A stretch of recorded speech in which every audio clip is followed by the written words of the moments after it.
রাত 11টায় মনে হলো বিয়ে বাড়ি যাব, তার জন্য রেডি হয়ে গেছি। আর যাব হচ্ছে আমার দুটো ননদ আর দিদি। তো আমরা 4জন মিলে যাব। তো বাড়ির পাশেই বিয়ে বাড়ি।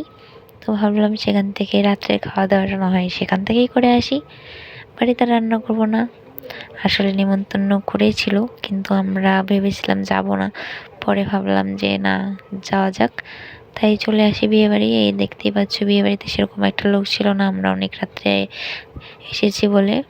আর এখানে বিয়ে হচ্ছে, তোমরা দেখতেই পাচ্ছ। আর এই বিয়ে দেখে তারপর আমরা খাওয়া দাওয়া করে নিই। তার খাওয়া দাওয়া করে এসে দেখি এখানে আরও কিছু একটা বিয়ে হচ্ছিল।